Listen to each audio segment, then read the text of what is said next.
So it doesn't matter how clever you are at planning or how great you are at developing a strategy. If your underlying mental fitness skills aren't there, then it doesn't have any purpose. So I became slightly annoyed that it wasn't happening as a basic.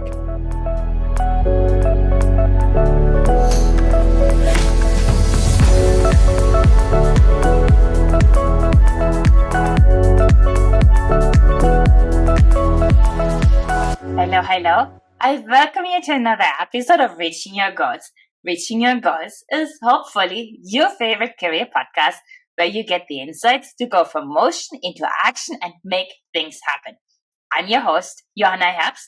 I'm a certified executive and career coach with an MBA from NYU Stern School of Business. My mission is to inspire you to reach your goals, lead with kindness, and have some fun along the way. This week, it's all about mental fitness, and for that super exciting topic, I have the best possible guest, is Charlotte Wiseman. Before we jump in and learn how we can really stay mentally fit, let me introduce her to you. Charlotte Wiseman is a positive organizational psychology consultant and trainer known for her pioneering work in the field of mental fitness. It was her own journey, overcoming chronic stress, anxiety, and depression that first led her to explore applied positive psychology techniques in 2009. The changes she experienced were so inspiring that she left her long-standing career in the fashion industry to pursue a master's in applied positive psychology and coaching psychology and mental health first aid trainer qualifications. Charlotte is a member of the British Psychological Society and International Positive Psychology Association and has been featured in the Journal of Public Mental Health. She's leading the way for bringing the parity of esteem into the workplace. Charlotte is based in London in the UK. I'm so excited to see you again this morning. Charlotte, how have you been? I'm really well, thank you. Very, very well. It's sunny in London, which is rare, so that's always a good start to the day. Wow, it's raining here, so I feel like the London weather, we have it. And to get things started, I want to start with a few rapid-fire questions, short answers. Are you ready? I am. Your last name is Wiseman. On a scale from 1 to 10, 10 being the highest, how wise are you? 2. And we will talk about mental fitness today. How do you keep yourself fit?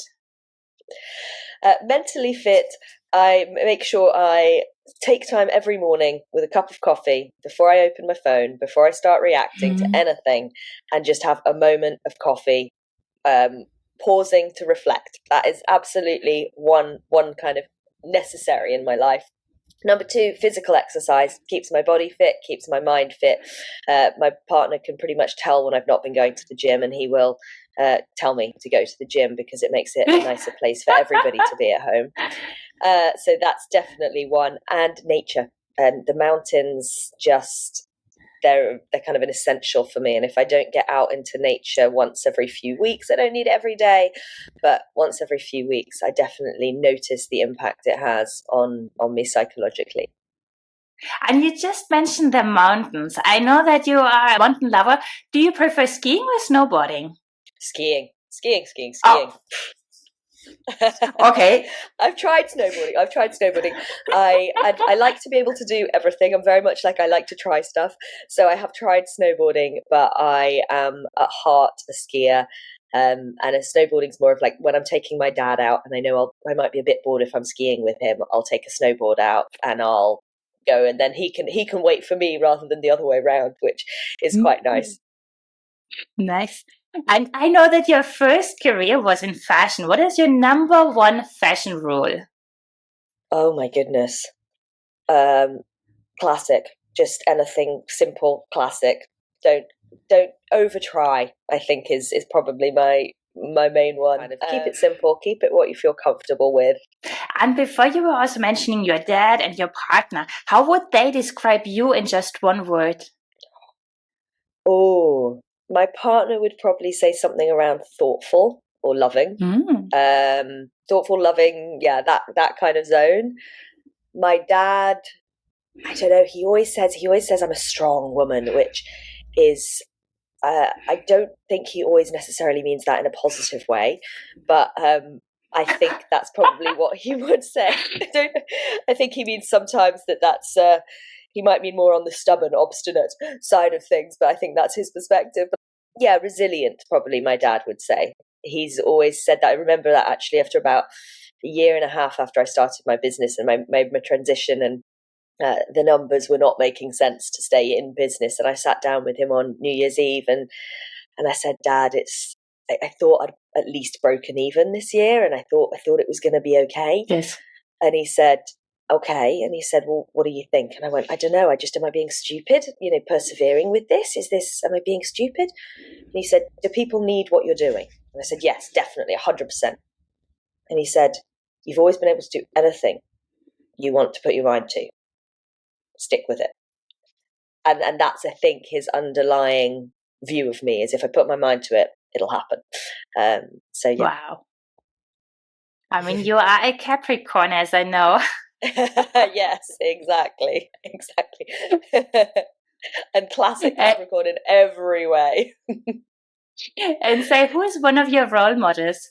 I love Brené Brown, I have to say. She's kind of maybe a bit of a classic person for people to say. But I like her down to earth. I'm just a human, but she's also an incredible researcher, but a researcher who seems driven by a pure curiosity for understanding people. Yeah, so I'm definitely inspired by Brené Brown.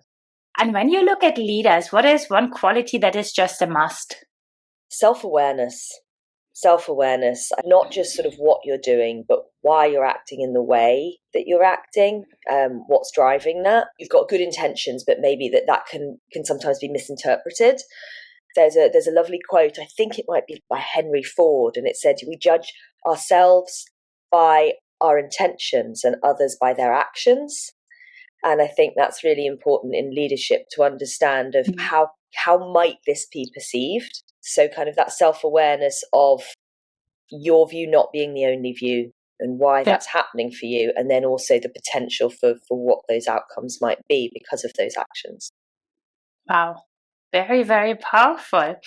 And 2 more questions for the rapid fire. What is the best advice you've been given in your personal or in your professional life? I might come back to something my dad used to tell me, and I don't always do it, but he always said, never make a big decision or send a letter at the time, because he told me when I was, 8, so it was the late 80s. But he said, you never send a letter or you make a big decision late at night. You always wait till the next morning. That is still just such good advice, and I still talk about it on my leadership courses. If you're going to send a really important email, if it's at 10 o'clock at night and no one's going to read it, don't do it. Pause, draft it, send it the next morning. Even hitting, automatic send for the next morning, you don't get the chance to revisit it. And your view and your perceptions first thing in the morning will be so different. So I'm very much of the mindset, I'll never have a heated conversation late at night. I'll never address something that's making me stressed or worried late at night, because I know my view the next morning will be a whole different landscape. Wow. And last question for the rapid fire. What is one thing we cannot Google about you? Cannot Google about me? No, this is about your secrets. Oh, okay. What can you not Google about me? Oh my gosh, some of my haircuts. Do not Google the historic haircuts of Charlotte Wiseman. Particularly, I'm going to say it must have been, 1998, when I found a place in my local town that did a haircut for £3, which is, now about sort of €3-4. Yeah, they should have been paying me to have that haircut. It was a special haircut. So yeah, do not Google the haircuts of Charlotte Wiseman through the years. I love it. And in my intro, I already said that your journey as an entrepreneur has been triggered by your personal journey. So I'm now very, very curious to find more about what led you to where you are today. Could you please share your key milestones?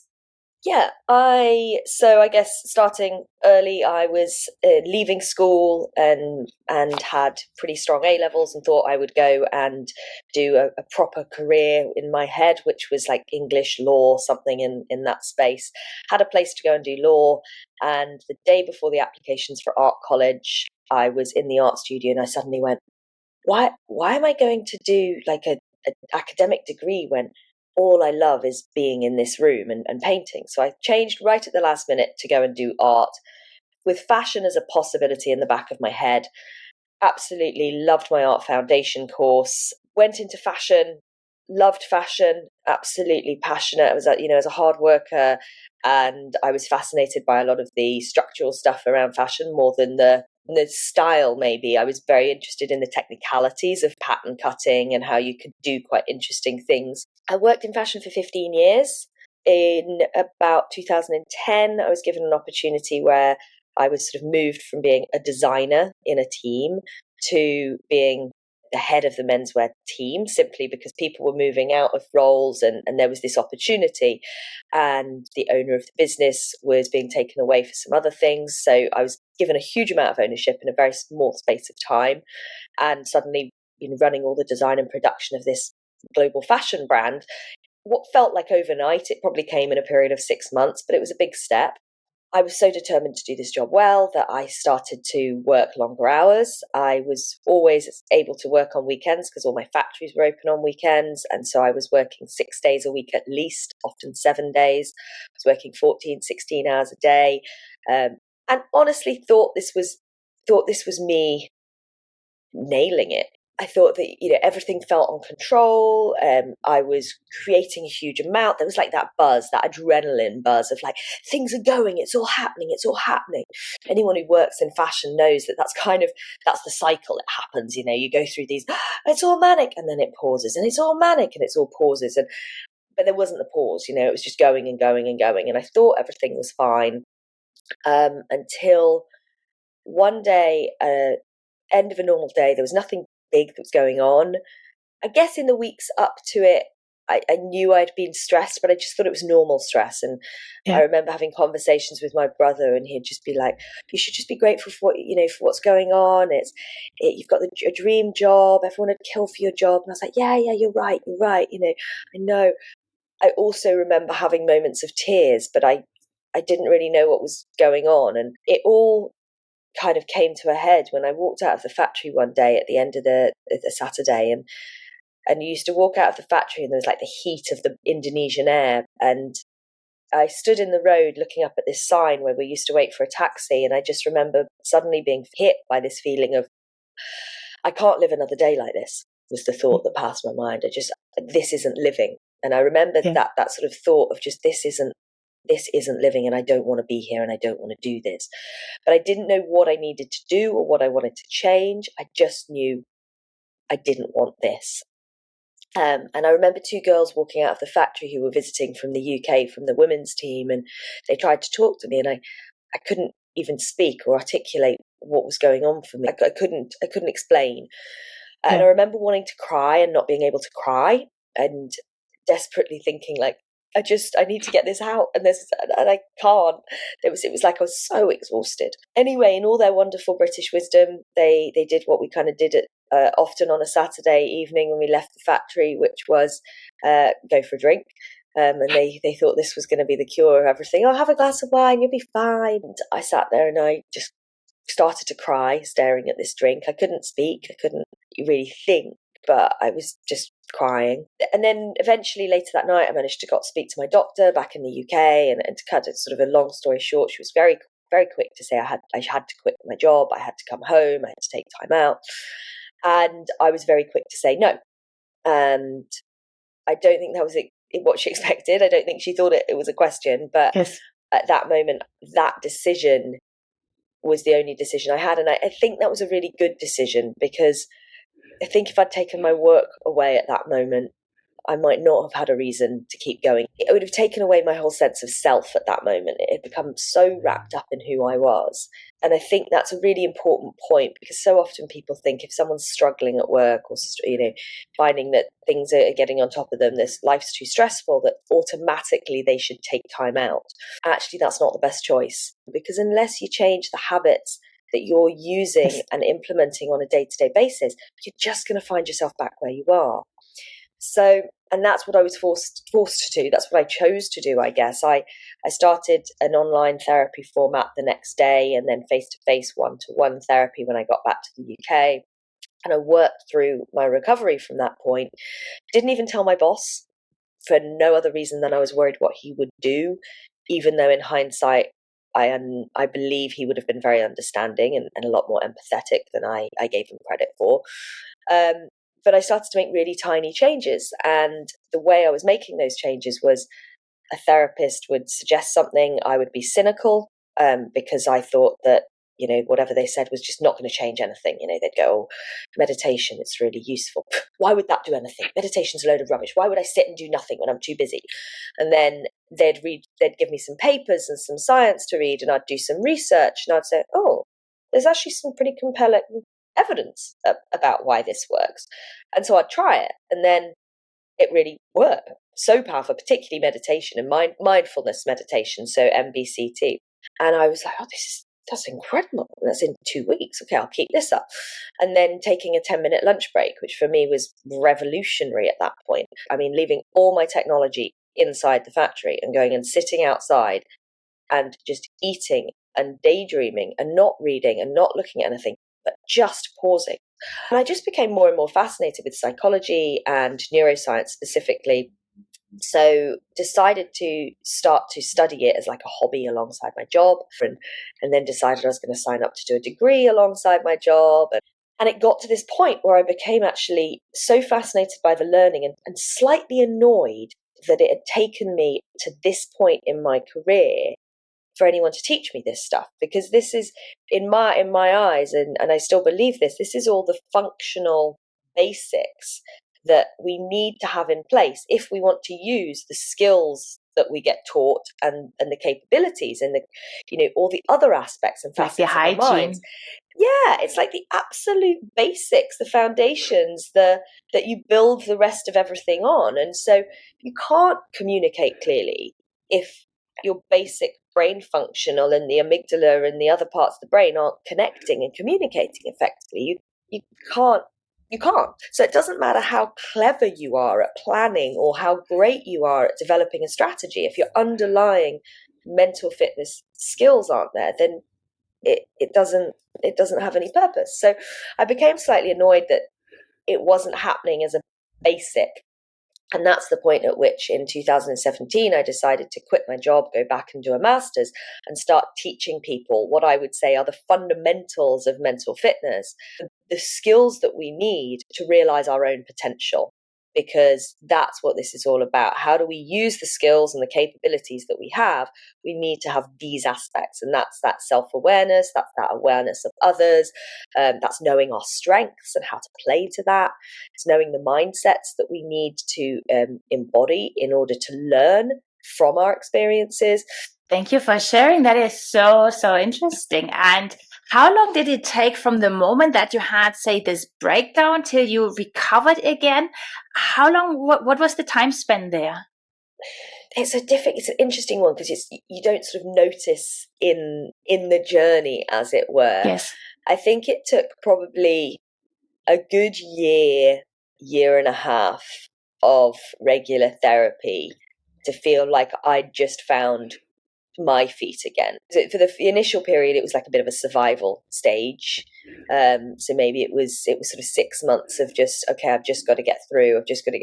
And you started to sort of build the skills of rebuilding some confidence and rebuilding. Since then, I still have coaching, I still have therapy, because I do think it is an ongoing process. I would say, yeah, probably 12 to 18 months before I felt confidently back in play.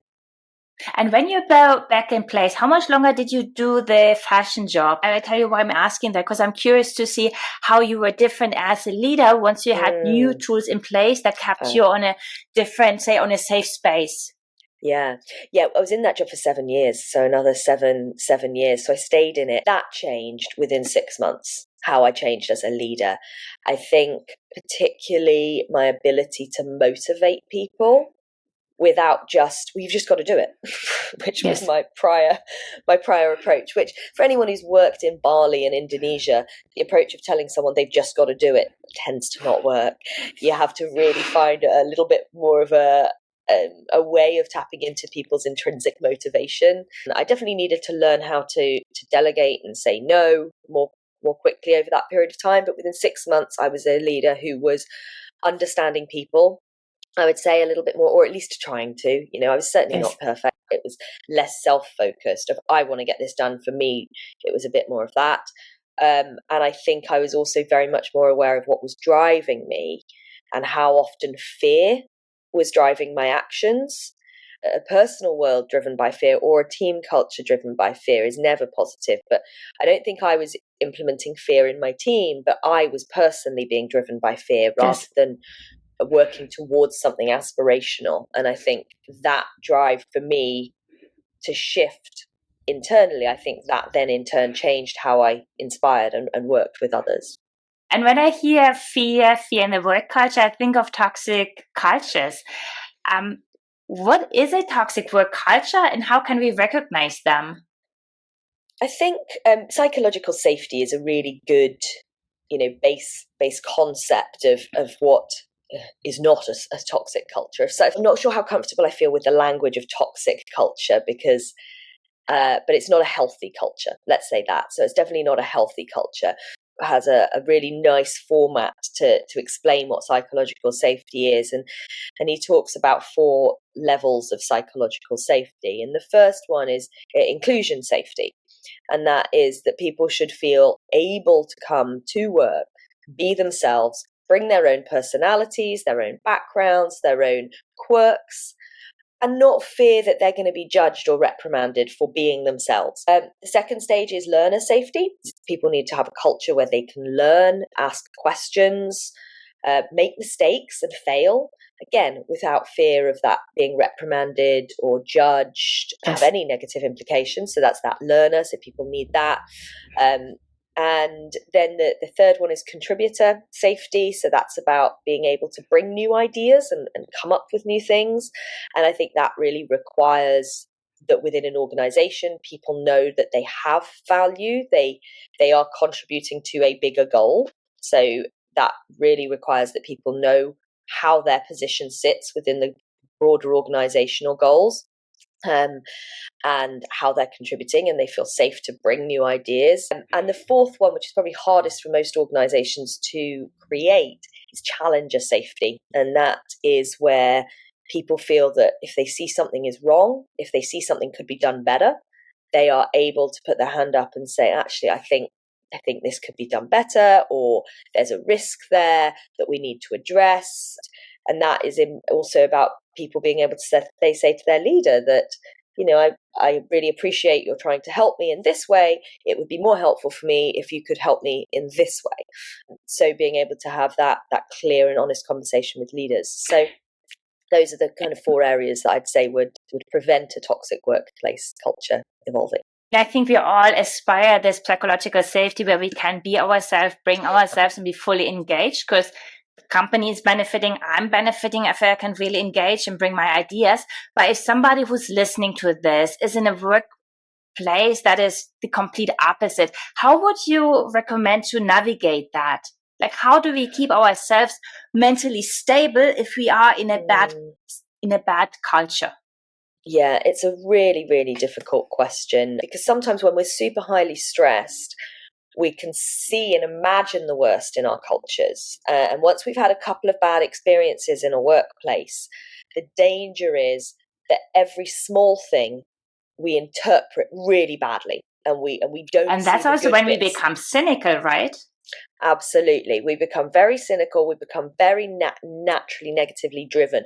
And it's part of the brain's protective sort of setup, essentially, that once we've noticed bad things, the brain looks out for more risks, more problems, and more issues.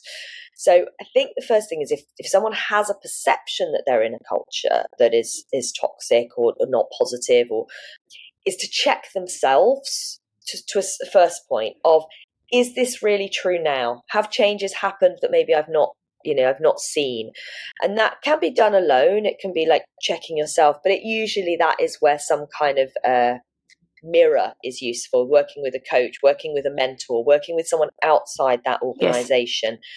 I have to say the danger of trying to do that with friends, family, partners who have seen you through prior times when you have been struggling in that organization is they won't always be very neutral. They will be more protective over you than someone who's a little bit more removed. So that is important. But there are certain cultures which are also not conducive to good mental health. They simply aren't. And I think if you do that check-in and you go, no, this is repetitively things going wrong, this is repetitively happening, that's when you have to say, okay, well, right, what do I want from my career? What am I willing to give to achieve that? Do I want to stay within this? And if I am choosing to stay within this culture, then I need to accept the things I can and have the courage to change the things I can as well. So that might be, okay, well, I'm going to address and speak to HR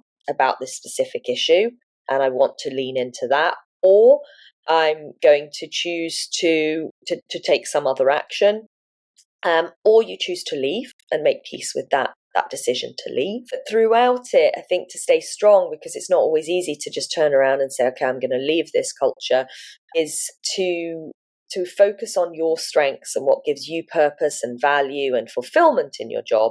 And on a regular basis, sort of check in with yourself and say, okay, actually, I did do that and I'm proud of myself. And I like the point of like the self-reflection and the self-awareness along the journey, because I feel like if we just go and change jobs, it might be the right thing to do. But if we don't do this step on what is it really that triggered me, there's a higher chance of finding the same situation again in a different workplace. What do I need to really thrive? And that can be very different for everybody. So it's a very subjective need. And so if I don't know what I need, how can I find it? Yeah, I think so. Very often what you see in organizations is people's mental fitness is not optimal and they blame the culture, they blame the company. Possibly people will have friends who you've seen do that wherever they go, they've got this is the problem with the company, this is the problem with the company, and they're job hopping every 2 or 3 years because they're pointing fingers. And if that's happening, there's got to be a question of like, well, actually, wait, what's going on for me? What am I bringing to this? What am I expecting that's maybe not realistic? Every company's going to have a lot of positives and a lot of negatives, because the negatives might be negative in your eyes because they're not exactly as you'd like, but they'll be adding value to someone else's experience, or they'll be adding value in other ways. You're never going to find a perfect organization, but we need to say, okay, what am I bringing to this and what do I want this to be? And not just run away from an organization without actually talking to your leader, talking to your HR team. Because so often people leave it until their exit interview to say, this is what I would have liked to happen. And there's this assumption that everyone knows what's going on in our head, or they know that that's upsetting me, they know that's not helpful. They might not. So I would say always just give the organization a chance to make those changes. And then, once you do make a decision, if you do choose to move, really think about what you want and really think about the interview process, not just as I just want to get out of the last one, but more, what do I want to step into? And when you do so, who do I want to bring into this organization? Who do I want to be as I step into this? And make a commitment to do that from a sort of these are my strengths, these are what I see as the strengths of the organization, with that real mindset of looking for the good and the possibility of the opportunities in there. And what I hear here is this being in the driver's seat, because as long as you're pointing fingers and things happen to you, you accept things. But the moment you take charge and you bring something to the table, you expect something, you are the owner, you are in charge of what's happening to you, you're driving your life, and that really changes something within you. Absolutely. Yeah.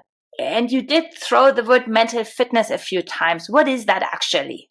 For me, mental fitness it's like the capacity to use our brain well. Mental fitness is about being able to maintain a sense of perspective and balance rather than jumping to really extreme negative or positive assumptions. So it's about having that sense of balanced perspective, balance of time, of where we want to invest our time. I think there's an element of mental fitness which is about endurance, like physical fitness is. Someone physically fit can go on a long run and they can still breathe. Mental fitness is we can push through really busy, difficult, challenging periods, but we can do that and maintain a cadence and an ability. So there is definitely an endurance element. There's a strength element, like we would see in physical fitness. So I see it as almost those different areas, and flexibility, actually. The same with physical fitness is an element of flexibility. There's that ability to see things differently, see new angles, see new opportunities mentally. Earlier, when you were mentioning the meditation, like that is probably one step to work on your mental fitness, right? It is, yeah. For mindfulness, definitely is a really comprehensive mindfulness program. Is not just about feeling relaxed. It's about sitting with discomfort. It's about sitting with difficulty. It's about the mind wandering. Mindfulness is about sitting down, and on the days when your mind is all over the place and you don't even know what's going on, you still sit down and you do that practice and you accept what happens within that practice. But the power of mindfulness and meditation really is not what you get from the moments of practice. It's what happens outside of that, which is you're in a conversation and you're a little bit more aware of everything that's going on in that conversation. There's a structural change that happens within the brain by practicing mindfulness on a regular basis, where the amygdala sort of stress response it's got a little bit of a pause. It sort of slows down how quickly it reacts, which means when you're in everyday situations, your natural instinct to just react, to snap, to bite back at someone who says something, you don't do that. You've got a little moment of thinking time and you go, oh, is that useful? Oh, is that me or is that them? So it's what plays out outside of that practice. What are other practices and habits that really help to grow the mental fitness? I think work around growth mindset, and character strengths, and maybe empathy is probably the third one. Really easy access stuff that you can do.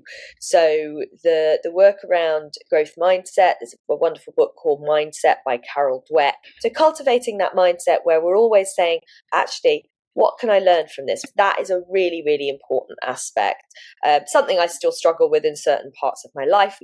You very rarely speak to someone who's fully growth mindset. Most of us are a bit of a mix. There'll be this area, or someone will be like, oh, I'm a growth mindset here, but someone will still say, oh, I'm just not a good cook.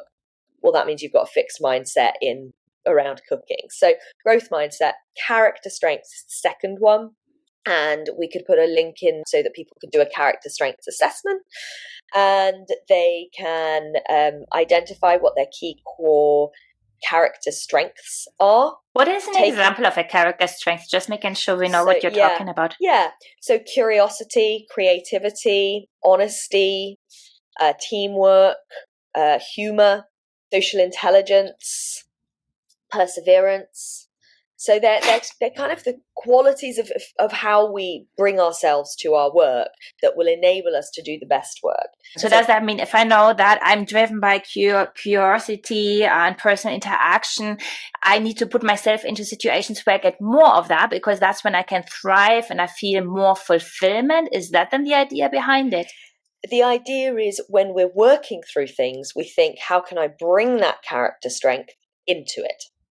So there's that element of how can we apply it, and at the same time, if we want to develop our curiosity because we're not using it, then we go and, as you said, we seek opportunities to be curious. So we go and ask people different questions. So it works both ways. And when you look at mental fitness, what role does purpose play there? It's fundamental. I would say that we all need to have a sense of purpose. So I think purpose is important in the sense of we need to feel like we're adding value. Purpose is important because we need to have goals. We need to have a simple purpose, even if it's not like a higher purpose of this is what I was born to do. We need to know I've got a purpose of I've got to get this task done by the end of the week, or I'm going to work today to feed my children. That's my purpose. You don't have to have your purpose being your work, but we do need to know what gives us a sense of meaning and what makes us feel like it's worth getting out of bed every day, and really recognize that. So I think that's an important component of purpose. The other important component of purpose is there's a risk when we are so purpose-driven and we think that what we are doing is so important that we overdo it and we stop looking after our personal needs. And so burnout as a result of excessive purpose or excessive passion is not uncommon. I've got to do this. It's so important that then people stop looking after their personal needs. And you just mentioned burnout. If somebody listening is feeling a little bit depleted, what can they do today to push their mental fitness to get better, like to grow that again? Always my top 3 tips is vaults, values, and vulnerability. And what that is vaults is about understand your energy levels and what's taking or contributing positively to your energy levels. So doing a little bit of an assessment of in your day what energizes you and what depletes you. You can just go through your day, do a tally of your average day or your average week, give yourself a green for something that energizes you, a red for something that drains you, an orange for something that's in the middle, and look at what you've got down and see how you could just bring in a few more of the green moments, even if it's 3 minutes, put on your favorite song and reduce some of those red moments, whether that's by delegating, whether that's by taking yourself out of your office and going for a walk at lunch. So look at bringing a bit of a balance to your energy. Values is about finding those character strengths and looking at your character strengths and identifying which are the character strengths I want to be leading my life with, which are the things that make me proud of the person I am getting out of bed and make me feel like I'm bringing my best self to my day and my work, and see how you can make sure that your actions are aligning with those. And then vulnerability is accept that you are human and it's okay to find things hard. And actually it's normal and healthy to find things hard. So that's okay. But also you have a finite capacity, and find someone you can talk to, whether that be a coach, a therapist, a manager, an HR team member, but find someone who you can talk to about how you feel, because actually having that person is really important. What I'm hearing is kindness, is when you look in the mirror, be kind to yourself. And you said one thing earlier. You said that when you were in the situation that you felt like really like when you had your turning point, you started taking 10-minute lunch breaks where you were just mind wandering and taking time for yourself. I feel that is one thing everybody can do today, because like those 10 minutes will help them to be more charged. Yeah, I think it is. And yet what is also important with that is to know that the first time you do it, it will not feel relaxing. It will feel horrible, like not for everybody, but very often you'll feel like, well, I'm just wasting time. What am I supposed to do? I've got stuff to do. You'll reach for your phone. It will feel really odd. You have to understand that there's a difficulty, but that's like the weight training of mental fitness, is to sit with the discomfort of building a new habit and see what happens. And as you sit, taste the food a little bit more, look around a little bit more. Allowing that space is a really important one, because the idea of kindness or being nice to ourselves there's so much about it. You see, my smile is getting bigger. I feel like very inspired. And I think there's so much that people can take away from that. And looking at the time has been flying. Is there one last advice on mental fitness? Start with something small. Whatever habit you want to build, whatever it is that you think would make a difference, start with something super, super small and just give yourself a week to experiment with it. Track it for a week and just see how you feel. And if you go, okay, I'm going to give it another day, another week, try it and keep it up and track it. And then when you've done it for 2 weeks, maybe you increase it. Whether it's getting into bed early, having an extra piece of fruit once a week, whatever it is, start small, keep it up, track your progress, and then start building on that. Perfect. And I only have a few questions left. What is coming up next for you? I'm running a retreat in November, which I'm really excited about. So usually I work in-house with organizations, and I do a little bit of one-to-one coaching outside with individuals, but most of my work is with organizations. So this is the first time since before the pandemic that I'm getting a group of people from different organizations. It's a very small retreat. There's only going to be 5 people. on it. And we're going to go through a kind of 3-day mental fitness boot camp, I guess, or, wow. Opportunity. It's going to be an opportunity for people to step back, pause, relax a little bit. It's going to be in a beautiful countryside, country house. And that's from the 2nd till the 5th of November this year, 2023. And I'm happy to offer your listeners a discount if anyone would like to get in touch, and we can offer them a special listeners I like that. Reaching Your Goals offer. And you said it's in a country house, where I assume it's somewhere in the UK. It's in Surrey, so we wanted somewhere that was just really easy to get into from London. We probably have some people coming from overseas, so wanted to be able to fly into London and easily get there, but equally people within the UK travel there. So it's less than an hour outside of London, very easy transport, and beautiful, beautiful property. Wow, that sounds amazing. And for everybody who's curious, intrigued, they should check out the details on the retreat coming up. They should go to your website. It's charlottewiseman.com. How else can people stay in touch with you? LinkedIn is probably the social media channel that I'm most involved in. I have also, there's a business one and a personal one, so please connect there. Contact me anytime. Instagram is Charlotte Wiseman _.